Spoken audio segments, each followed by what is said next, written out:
What's up, everybody? Jensen Cummings here. Thank you for tuning in on this Thursday, June 4th.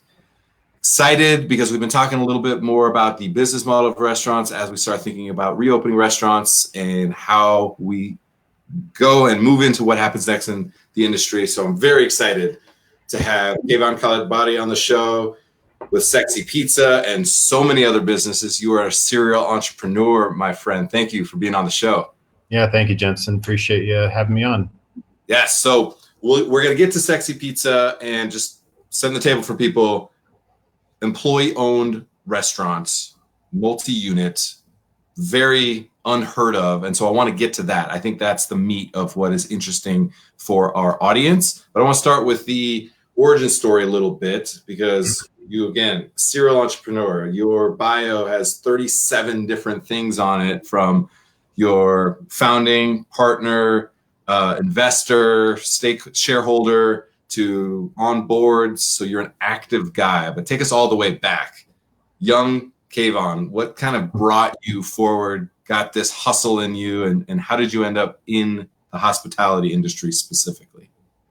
Yeah, I'll try not to take too long telling the story, but I was born in Lincoln, Nebraska, and father is an Iranian refugee.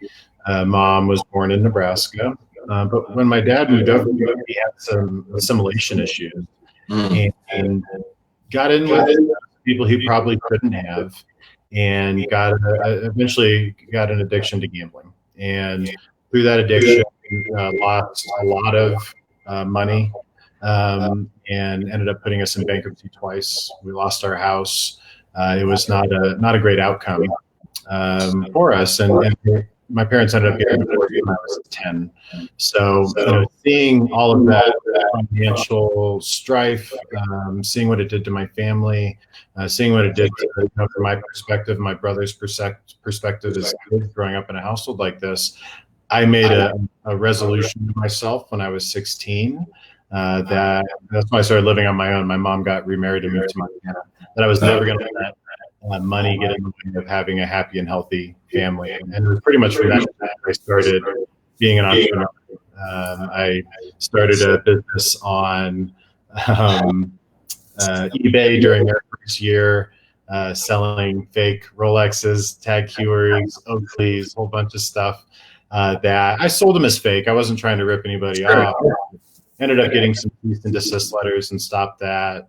I've sold cannabis, since I was 15, some in the illicit market back then into the legal market for the last, almost 12 years here in Denver and across the country. But Sexy Pizza was born right after I moved to Denver about 15 years ago. Okay. And I worked for an engineering firm. I got my degree in architecture. I'm sorry, man. I got the text that this sounds a little wonky. Hold on, let me reset real quick. Yeah, no problem. Pick it up again. I can hear an echo on my side, but.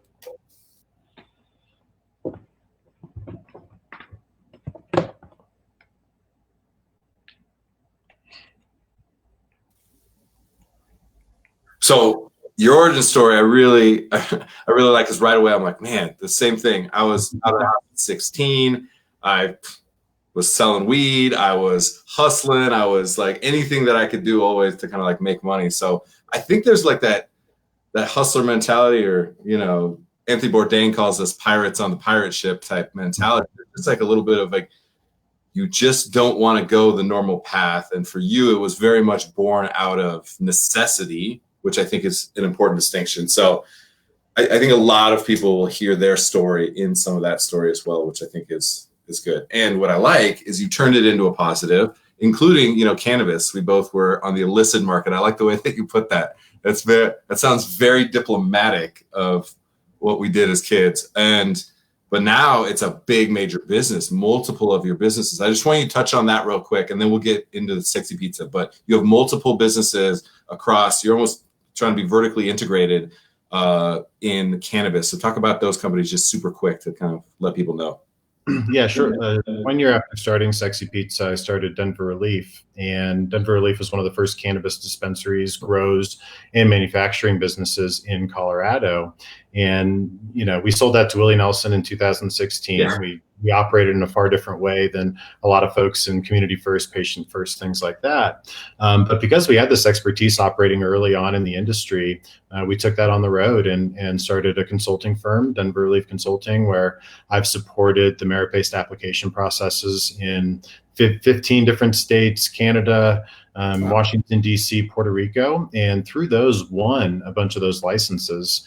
And in that agreement that we had with those people, took ownership in some of those. Some of those companies stayed kind of small mom and pop. Others like Cresco Labs, which I'm a co-founder of and was the first CEO of, went public about a year and a half ago. So I've seen that extractive side of that process. And others are, still growing right now. Even though I've removed myself from the day-to-day interest, I still have these ownership interests and step in when necessary.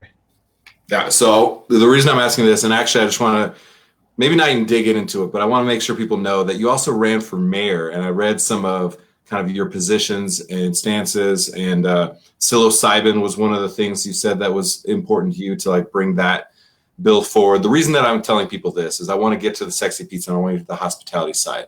I think it's important that sometimes we get so siloed in this industry that there's only one linear way, the way we came up, the way that we know to do things. And I think sometimes we struggle with that.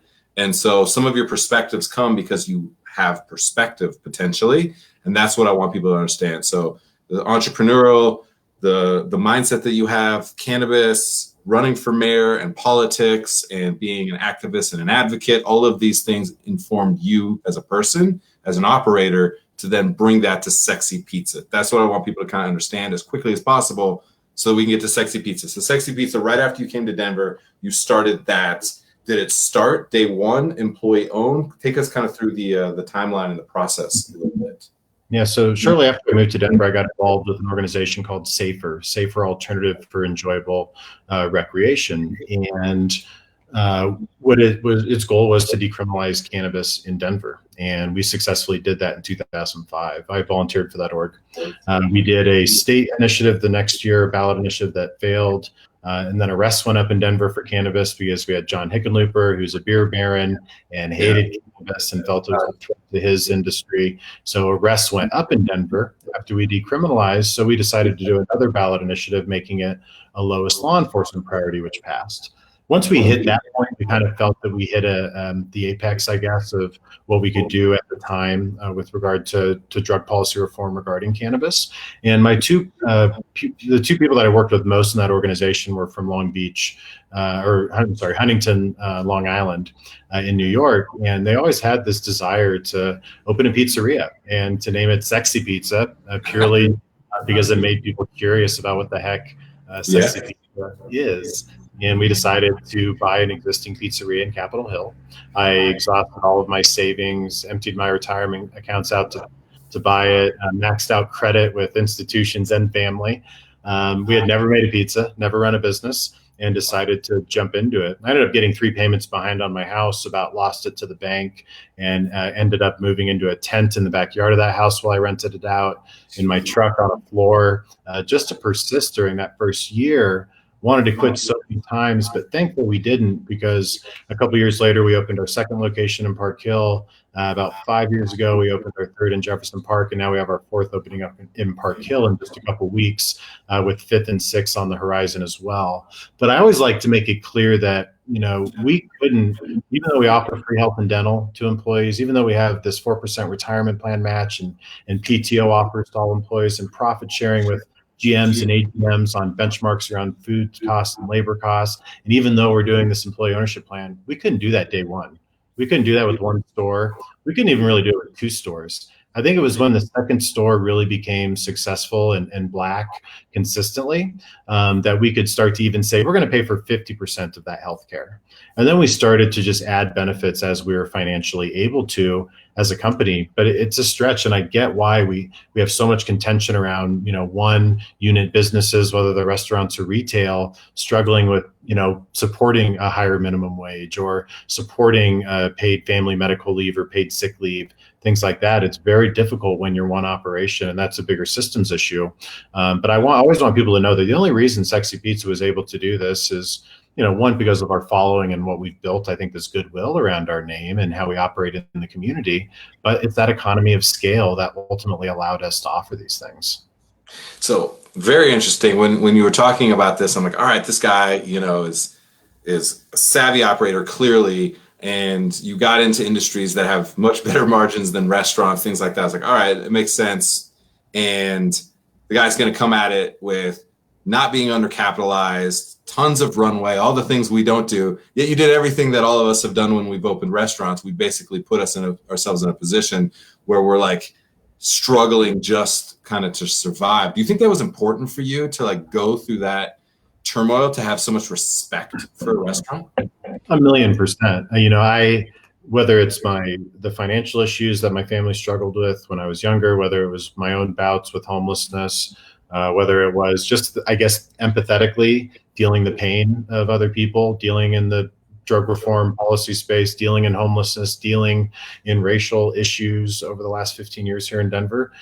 These harden you up and make you, I think, more able to deal with the emotions that come with running a restaurant. It's not easy. Yeah. And, even in my consulting company, even in some of my cannabis businesses for executive level positions, I love to see resumes that have restaurant industry experience on it, because Yes. Those people get it. You really are a cross section of every demographic that's included in the restaurant industry, and you understand how truly amazing people can be, whether you have means or not, but also how fucking terrible people can be. Yeah. And it just really gives you a different perspective on people and how to interact with them. And I just find them to be, in general, harder workers and people that are more willing to work with others. And it's just a quality that I really like to have in people. You said the word hardened, and right away that struck me, because that's sometimes we get calloused. We get a little obtuse, a little cynical in the industry, because we're so instant gratification. The loop closes very quickly. We are judged by, you're just as good as your last plate. Things of that nature allow us to be in the moment, but they also keep us sometimes from seeing the forest through the trees. That you're so in the shit that you can't see your way out of it. And so how then did you take that hardened mentality? You were tough as nails, to then really focus on a lot of soft skills, a lot of things as far as the investment in people. Because again, it's easy to be cynical. Why would I invest in these people? They're gone in 2 months anyway. Like, what's the point? They're just here for a job. It's just churning the minutia of the day-to-day grind. I got to protect my business, and I only get 6% to the bottom line. What is there to give away? So maybe give us the mentality that got you to a point where you could even be open to having the conversation about, employee owned. Yeah, I think a lot of people get into business to hopefully have a lot of money and to keep making money and to never stop making money. And I'm okay with making money. I'm a capitalist, but I'm not a at all cost capitalist. And I think my experiences growing up and going through loss, I think, being when I was living in my tent and in my truck and on a floor, giving away most of my stuff and just having a more difficult day today, I was actually really happy back then.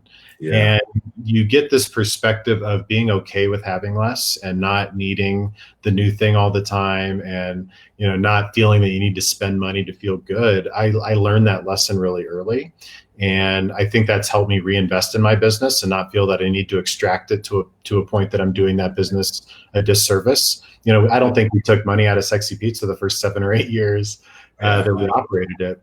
But as I mentioned earlier, going through the drug policy reform work, running for office. Before I ran for mayor 4 years prior, I ran for city council here in Denver, not to win, but to raise the alarm about our housing crisis, homelessness, things of that nature. Why are we expanding a jail that we just built when it's largely, filled with nonviolent offenders, things like that? Again, working in these communities, you really gain an empathy for their situation. And it really shines a light also on the privilege that I have as a man, as somebody who's very able, somebody who now has resources around him, somebody that, even though my name's Kayvan Surinat, Tyler, Khalatbari, Lamaki, I'm a white dude at the end of the day, to most folks. I think it's hard to really understand these issues and not want to be a part of the solution. Yeah. And fortunately, I have a lot of great partners that believe in that same mission as well. And because of the type of business that we started to stand up with Sexy, with some of our cannabis businesses, with Birdie Magazine, you start to employ people that are in line with you as well, and they grow that mission, and they swell it. They talk about it with other people, and at a point, it just kind of snowballs on you in a really great way. And all of a sudden, you're this thing that is considered, a supporter of the arts and a supporter of employee rights and fairness, a supporter of the communities in which we operate. Sometimes I didn't really consciously move towards these things, but because we did the right thing and because we did it with other people, we just moved in that direction naturally, and it felt good, and it worked for the business. The business became more profitable. The business became busier. I like to talk about why we created Sexpot Comedy and Birdie. Why did we start investing money in little movies locally and comedy shows and art projects? Why do we give away so much food to schools and to organizations and to campaigns and things like that? That's our entire marketing budget. We stopped putting print ads out at Sexy Pizza almost a decade ago because I realized how little a coupon in the Westward got me. Even though I couldn't quantify the money we were putting into these food donations and supporting the creative community, we know that we benefited from it. So I didn't need that quantification. I knew by seeing our bottom line, by seeing the type of goodwill that we were creating in our community, that it was working, and we've just ran with it. So it wasn't by design. I'm very interested in that, because a lot of times we think that we're pot committed. You're pot committed in a lot of ways. We talked about the financial burden of that, or becoming hardened.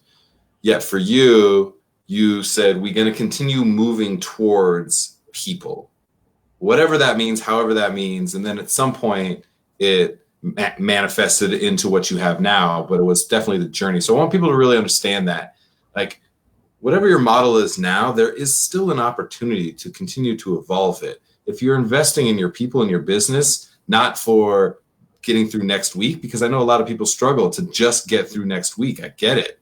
We've both been there too many times. And the thing is, though, thinking about in a year, 2 years, 3 years, that's a struggle for restaurants sometimes. So let's lay out some groundwork for people practically.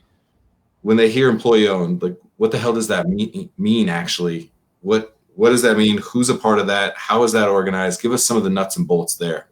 It's tough because it is a very broad thing, right? Sure. Like, there is no single definition of what it means. You have something similar, worker cooperatives, right? We have this equal collective democratic ownership. You see a lot of grocery stores, agricultural businesses, things like that share the decision making and the profits evenly, regardless of what your role is within that company. And then you have more employee incentive ownership, I guess I would call it, where what we initially looked at was an employee stock ownership plan, which is literally paying dividends in the form of stock to employees that they can build that value over time. And then when they leave the company, they can roll that over into a 401k, into an IRA, defer those taxes for down the line. But then you also have things like phantom stock plan, where you're not actually making that transfer of stock to someone, but they get a piece of paper that shows still that they have the value of these number of shares in that company. And again, they get paid out when they leave. But there's also just profit sharing, these less formal things that we can do that, our stock plan is going to say, if you work 20 hours a week on average over the last 6-month period, you engage in profit sharing. You get those stock awards for you. And I think people can find a plan that works for them. Is it any employee, no matter how many hours they work? Is it, a certain level on the org chart, which I'm not a huge fan of. I think we should, incentivize people at all levels of the org chart.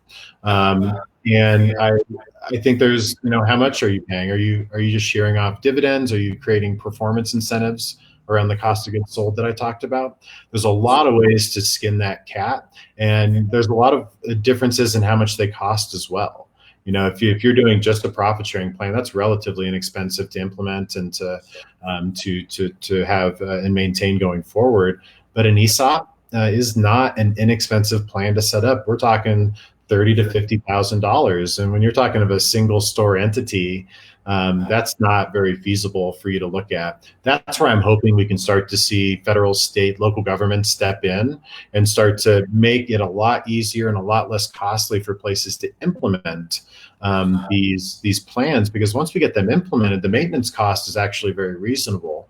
But we need to get over that hurdle. We need to make these more attainable for businesses to participate in. Is this for you a good business decision, or is it altruistic? Where is the line? Because when I hear you talking right away, I'm like, what's going to be the pushback? Because I want this thinking to be crystallized into our industry, very much so. And we've had a lot of conversations with contemporaries, I'm sure, that say that just doesn't work. That's just like taking money away from the owner operator. Give us a little bit of that. How do you make that a good business decision? Is that a good business decision? The more that we support our community, support the arts, pay our employees, give our employees benefits, the better results we've seen in our bottom line as a company. I don't know what else to say. Yeah.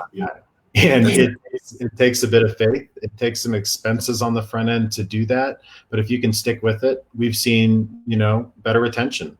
We've seen better morale. We've seen, because of that, again, a customer base that is more satisfied because our food's more consistent, our output's more consistent in how we interact and behave in the communities in which we operate. But I think I'm still forming my thoughts on all of this, right? The world is changing so quickly. We are dealing with so much this year that business models are going to change just because of Corona and just because of, these protests that are happening and how we're looking at equity across the board. So I'm still developing it. But what I do know is that I don't think whatever you are, whether you're an artist, a creative, a politician, that you should consider yourself in a silo in those skill sets. I produced an event about 3 years ago called Art Ampersand here in Denver for the opening of our a new venue down here that the city owns. And it was called Art and because it was about art and these different things: technology, livelihood, civic engagement, civil disobedience.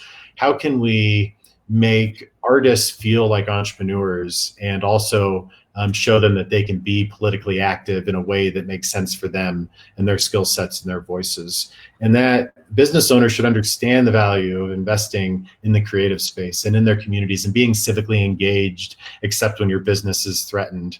That's often the only time businesses get involved in politics, is when their business is threatened in some way, as opposed to being proactive in it and being engaged like we should as citizens in general.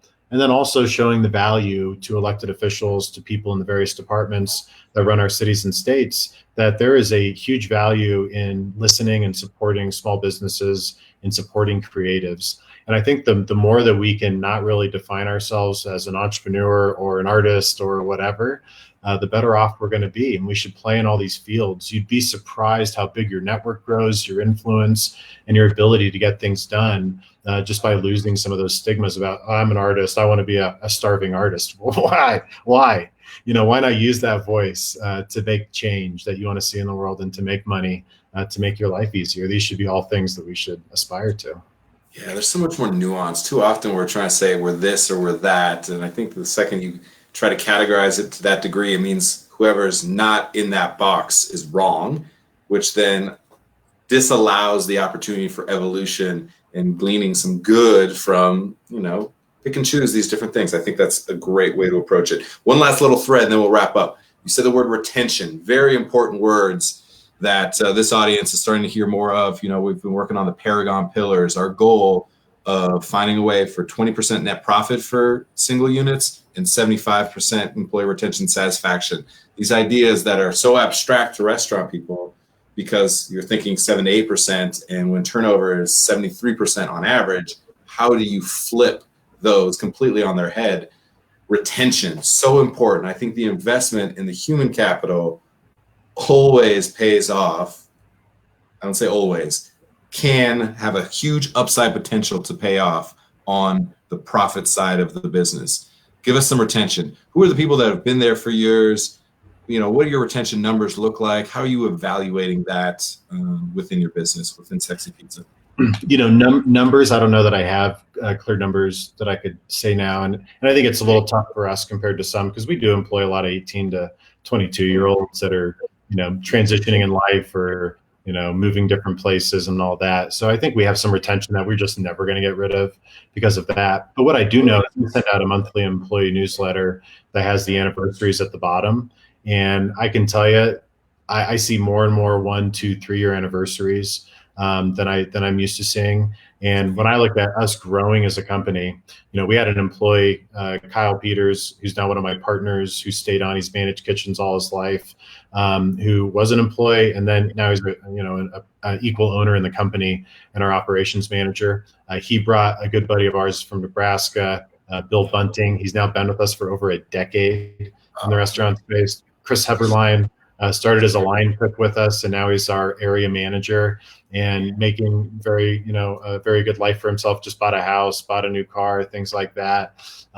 We've got a lot of managers and assistant managers that have been with us for 2 to 5 years. And I want, through these benefits, to people to, you don't think of working in a pizzeria as a career. And I don't necessarily job. Yeah, I'm not asking people to stay with us for 20, 30 years, but I would love for people to stay for 4, 5, 6, 7 years, to be able to have a high quality of life while they're with us, and to hopefully save some money to buy a house and to do the other things that we all deserve in life. And my partners and I are working on that as well. An affordable housing complex here in Denver, for example, where we're going to get employees in, maybe pay their down payment on their house, 1 bedrooms for $149,000 that he's building. And we're working to get to creatives and people in the restaurant industry and people that work at Denver public schools. So I just want people to think about this as something that they can stick with for a while. And I think we're starting to build that. But I'm still finding out what that looks like and how we can do more. I look at RTD passes. I want to do RTD passes for our employees and make sure that public transportation for them is free. I want to do more on the paid time off, and give them more hours for less work, things like that. So it never stops. As long as our company is making money and we can add things to make it better for our employees, we're going to continue to do that. I absolutely love that. I talk a lot about, for me personally, and a lot of the people that I look up to and that, are in my inner circle of like, hey, I need some ideas. Usually the people that are best at stimulating those type of conversations are the best at listening and asking questions. Because the second you think you have all the answers, you're fucking wrong. And you start to diminish. You have a diminishing return on your output, right? Like from a very specific standpoint. So I really am grateful for anyone who continues to try to evolve, but just asking questions, like being open. Just because you've made it, because you're doing well, because you're making money, because you have successful businesses, does not mean you know anything about anything. You've just gotten to this point through continuing to evolve and ask questions. So you will lose touch very quickly if you don't stay engaged. And that's one of the benefits of employee ownership, worker cooperatives, things like that, is it's constantly asking for feedback. Even before that, we've done monthly employee surveys on satisfaction of our health insurance plan and what new benefits could we offer. So I agree with that 100%. The people I know the most are the folks on the front line doing that work, and it behooves you to listen to them. That's really great. It occurred to me, are there any practical resources that we might just pop in? I got Sophie throwing links and stuff up. Is there any resources that you know of that you're utilizing that people might be able to get into, any context, anything like that could help somebody out thinking about this process? I think there's 3 organizations that can help you absorb all the things that are out there. And I think the best way for you to learn is to surround yourselves with other people that are doing that good work, to just be in that ecosystem with those people. But I would shout out the National Center for Employee Ownership, which is based out of Oakland. Huge proponents of obviously employee ownership models, and have a wealth of free educational options to absorb there. And then locally here in Colorado, we've got Good Business Colorado, which is like a socially ethical, moral chamber of commerce, or Colorado Restaurant Association, but ethical and caring about employees and community and the environment. Yep. Robert from the resilientrestaurants.org side is on in half an hour. He's on next. That was going to be the other org that I was going to say is surround yourself with good people. Together, collectively, we can advocate locally and at the state level for the best options that balance the needs of businesses, employees, communities, and the environment. But I can't tell people what to do. But what I can tell you is when you surround yourself with these smart people, you will start to understand what you can do in your role that fits those things the best. That's it. Kayvan, we got a lot more to talk about, but that was great to introduce you and me to in this conversation to our audience. I think it's important. We kind of set the table for people with a lot more work, a lot more to talk about. So I'm sure we'll be connecting a lot more. I appreciate your time. Take care. Thanks, guys. Appreciate it. Cheers. Yeah, I love the model. I love the outlook on the possibility for the industry. And, everything we're doing is about doubling down on people, acknowledging people. I love they got, he's got some Nebraska love. He's bringing some Cornhuskers to Denver to see this vision through. And I think it's important work, and he mentioned like there's serious challenges. He could have done it at one restaurant, maybe even two restaurants. And so, when you're thinking about the way that you're going to grow your business by growing your people, it's important. It's not like, why aren't you doing this when you open your brand new restaurant? Because it's fucking hard. It's a near impossibility. You're just trying to survive. So I'm glad that we came from a place where I was respecting and understanding the struggle and then realizing and striving for the actual opportunity and being able to have that. Now he's got, partners versus employees. It's a good opportunity. It's a good conversation. A lot more to come in this realm. Come back in about 30 minutes. Going to have Robert from resilientrestaurants.org, which is part of Good Business Colorado. And so we'll kind of dig into what that exactly means, the work that they're doing. And we're going to be involved with some stuff with them. So I'm excited about this conversation. So tune into that as well. And tomorrow, if you can't tune back in, but tomorrow at noon Mountain Time, Matthew Horkey, who is from Exotic Wine Travel, which is based in Singapore, is going to talk to us a little bit. So we're going to talk vino. I'm excited about that as well. So, all right, everybody.